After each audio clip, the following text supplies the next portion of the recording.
દાહોદમાં વિશ્વ આદિવાસી દિવસની ઉજવણીમાં બબાલ થઈ છે। રેલી દરમિયાન પોલીસ પર પથ્થરમારાની ઘટના ઘટી। ડીજે વગાડવાની બાબતે પોલીસ પર જ પથ્થરમારો કરવામાં આવ્યો। પથ્થરમારો થતા પોલીસે ટીયર ગેસના શેલ છોડ્યા છે। પથ્થરમારાની આ ઘટનામાં અનેક વાહનોને ખૂબ મોટું નુકસાન થયું છે। ગોધરા રોડ પર મોબાલિયા ચોકડી ઉપર બબાલ થઈ। આ ઘટના બાદ સમગ્ર વિસ્તાર પણ પોલીસ છાવણીમાં ફેરવાઈ ગયું છે। તો દાહોદમાં વિશ્વ આદિવાસી દિવસની ઉજવણી થઈ રહી હતી, પરંતુ તેની વચ્ચે બબાલ થઈ છે અને રેલી દરમિયાન જ પોલીસ પર પથ્થરમારો કરવામાં આવ્યો હતો। ડીજે વગાડવાની બાબતે પોલીસ પર પથ્થરમારો કરવામાં આવ્યો છે। બીજી તરફ પોલીસે પણ પથ્થરમારો રોકવા માટે ટીયર ગેસના સેલ છોડ્યા છે। પથ્થરમારાની ઘટના કે જેમાં અનેક વાહનોને નુકસાન પણ થયું છે। ગોધરા રોડ પર મોબાલિયા ચોકડી ઉપર આ બબાલ થઈ હતી।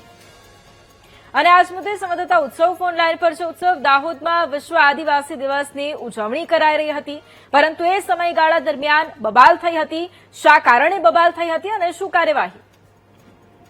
જી ચોક્કસથી વૈભવી, જે દાહોદની અંદર વિશ્વ આદિવાસી દિવસની જે રેલી યોજાઈ હતી, જે રેલીની અંદર જે મોહલિયા ચોકડી છે ત્યાં જે અમુક લોકો જે ડીજે લઈને પહોંચ્યા હતા અને જે ડીજે વગાડતા હતા ત્યારે જે પોલીસ સાથે જે તેમની બોલાબોલી થઈ રહી હતી। બોલાબોલી બાદ જે ટોળું છે તે ઉપર જે પથ્થરમારો કર્યો હતો, ત્યારે જે પોલીસે તેમને જે સામે ટીયર ગેસ છોડીને જે ટોળાને છે તે વિખેરવાનો પ્રયાસ કર્યો હતો। જે પોલીસે તપાસ કરી છે તે દરમિયાન જે ખુલાસો થયો છે કે જે ડીજે લઈને જે લોકોને ઉશ્કેરવા માટે આવ્યા હતા, કે જે અજાણ્યો વાહનથી તેમને રસ્તા બ્લોક કર્યા હતા અને આઈ સપોર્ટ જે ચેતર વસાવાના બેનરો સાથે તે લોકો ડીજે લઈને પહોંચી ઉઠ્યા હતા અને જે લોકોના ટોળા છે તેમને પણ એ લોકોને ઉશ્કેરાયા હતા।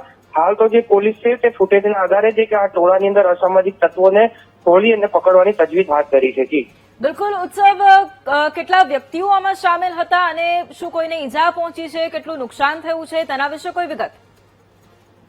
જી ચોક્કસથી આની અંદર જે અનેક વાહનો ઉપર જે પથ્થરમારો કરવામાં આવ્યો છે, જે એક ટોળું હતું જેની સંખ્યા લગભગ 25 થી 30 લોકોની હતી, જેમને ડીજે લઈને પોતાના ડીજેની ઉપર જે આઈ સપોર્ટ ચેતર વસાવાના જે બેનરો લગાડ્યા હતા, જે પોલીસ દ્વારા ખુલાસો કરવામાં આવ્યો છે ને તે ટોળું છે તે ટોળાએ લોકોને ઉશ્કેરાવ્યા હતા અને પોલીસ સાથે બોલાચાલી બાદ પણ જે પથ્થરમારાનો મોટો પ્રયાસ કર્યો હતો અને જે લોકોને પણ ઉશ્કેરીને ત્યાંથી પથ્થરમારા માટે ઉશ્કેર્યા હતા। બિલકુલ ઉત્સવ, આ સાથે અત્યારે ત્યાં શું પરિસ્થિતિ છે? શું અત્યારે ત્યાં શાંતિનો માહોલ છે? ટોળું વિખેરાઈ ગયું છે કે હજુ પણ ત્યાં તંગદિલી પરિસ્થિતિ છે? હાલ તો જે હમણાં ટોળું છે તે પોલીસે ટીયર ગેસ છોડીને જે લોકોને કાબુમાં કર્યા છે। જે પબ્લિક હતી તેને પણ જે વિખેરાઈ ગઈ છે, જે ડીજે છે તે પણ બંધ કરી દેવામાં આવ્યા છે। જે રેલી છે તે રેલીનું પણ જે સમાપન હાલ તો જે થઈ ગયું છે ને, તે પોલીસે સમગ્ર જે આસપાસના વિસ્તારના સીસીટીવીના આધારે જે ટોળાને પણ જે લોકોને પણ જે ખોલવાનો પ્રયાસ હાથ ધર્યો છે। બિલકુલ ઉત્સવ, સાથે જે પ્રમાણે આપે જણાવ્યું કે ડીજેનું પણ આયોજન કરાયું હતું, ડીજે વગાડવાની બાબતે બબાલ થઈ હતી, તો શું તેના માટે કોઈ પરમિશન લેવામાં આવી હતી અને અથવા પરમિશન નહોતી એના માટે આ બબાલ થઈ?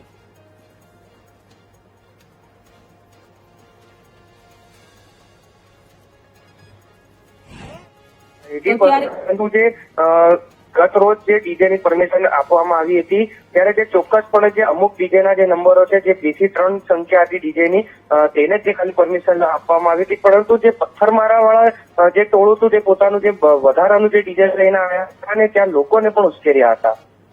બિલકુલ આભાર ઉત્સવ તમામ જાણકારી માટે।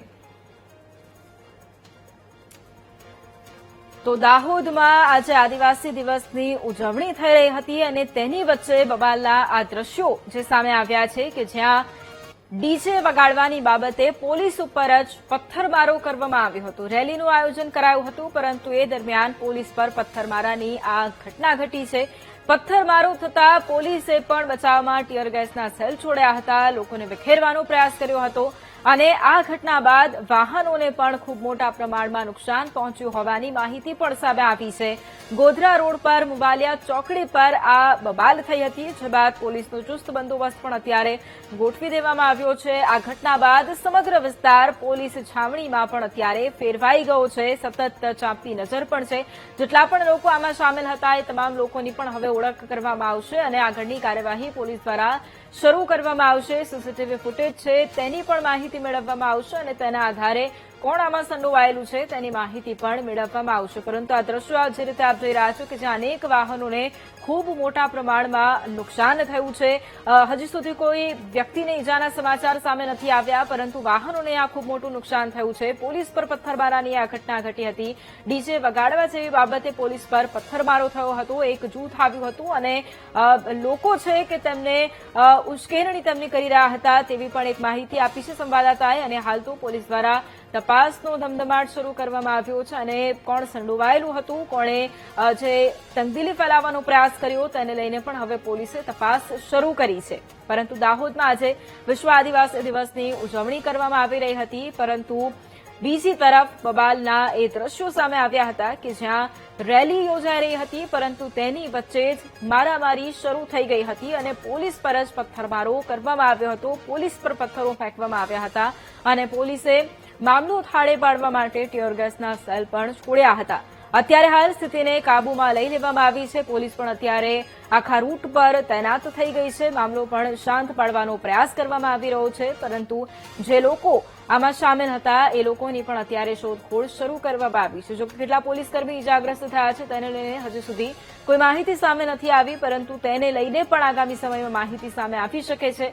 પરંતુ એક તરફ ઉજવણી અને ત્યારબાદ થોડા જ સમય બાદ તંગદિલી ભર્યો એ માહોલ અને ત્યારબાદના એ દ્રશ્યો કે જ્યાં કેટલાય વાહનોને પણ ખૂબ મોટા પ્રમાણમાં નુકસાન થયું છે. કેટલાય લોકો એવા હશે કે જેમને ઈજા પણ પહોંચી હશે તેની માહિતી પણ સામે આવશે, પરંતુ ડીજે વગાડવાની બાબતમાં પોલીસ પર જ પથ્થરમારો કરવામાં આવ્યો હતો. 9 ઓગસ્ટ વિશ્વ આદિવાસી દિવસ નિમિત્તે દાહોદ જિલ્લામાં વિવિધ જગ્યાએ તથા દાહોદ શહેરમાં સાંસ્કૃતિક રેલીનું આયોજન કરવામાં આવેલ હતું, જેમાં આદિવાસી સમાજના આગેવાનો દ્વારા જે રીતે સંકલન કરી અને જરૂરી મંજૂરી મેળવી દાહોદના ગોધરા રોડ અને જાલોદ રોડ ઉપર રેલી કાઢવામાં આવી હતી. 12 વાગ્યા આસપાસ પૂજાજી થઈ હતી અને ત્યારબાદ રેલી છે પોતાના જે નિયમ અનુસારના માર્ગે છે ત્યાં ચાલતી હતી. લગભગ 2 વાગ્યા આસપાસ રેલી પોતાનો અડધો રૂટ પૂર્ણ કરી નાખ્યો હતો. એ પછી મોવાલિયા ક્રોસિંગ રોડ વિસ્તાર છે ત્યાં આમ આદમી પાર્ટીના અમુક નેતાઓ અને લોકોએ આવી પોતાની પ્રાઇવેટ વ્હીકલ અને ડીજે દ્વારા રસ્તો જામ કર્યો હતો. જે જામ થવાને કારણે એમ્બ્યુલન્સ અને સરકારી બસીસ ફસાઈ ગઈ હતી, જેમને અમારા અધિકારીઓ દ્વારા વારંવાર સમજાવીને રેલીની ગરિમા રાખી રસ્તો ખુલ્લો કરી અને પોતે આગળની કાર્યવાહી કરી પ્રકરણ સમજાવ્યું હતું. છતાં પણ લોકોએ નહીં માનને અમે અન્ય અધિકારીઓ પહોંચ્યા હતા અને વારંવાર લગભગ અડધી પોણી કલાક સુધી સમજાવટ કરી હતી, છતાં પણ નહીં માનતા અને હલ્લાબોલ કરતા પોલીસ દ્વારા નિયમોસરની કાયદેસરની કાર્યવાહી કરી લોકોને ત્યાંથી વિખેરવામાં આવ્યા હતા. અને આ સમગ્ર ઘટના છે એનું પોલીસ દ્વારા મોબાઈલ ફોનમાં, બોડી વન કેમેરામાં અને અન્ય જગ્યાઓમાં રેકોર્ડિંગ કરવામાં આવેલું છે, જે ધ્યાનમાં લઈ અને કાયદેસરની કાર્યવાહી કરવામાં આવશે. અને હાલમાં જે મુખ્ય રેલી છે આદિવાસી સમાજ દ્વારા એ ખૂબ જ શાંતિપૂર્ણ વાતાવરણમાં સાંસ્કૃતિક પરંપરા સાથે ઢોલ નગારા સાથે ખૂબ જ આનંદપૂર્વક હાલમાં પસાર થઈ રહેલ છે. Thank you. ઘટનામાં કોઈને વાગ્યું છે કે શું? ના, ઘટનામાં પ્રથમ દ્રષ્ટિએ કોઈને વાગ્યું જણાવેલ નથી, બરાબર. તેમ છતાં સમગ્ર સ્ટાફનો, તમામ કેમેરાઓનો, સીસીટીવીનો તમામનો અભ્યાસ કર્યા બાદ જે બી હશે એ સામે આવી શકશે.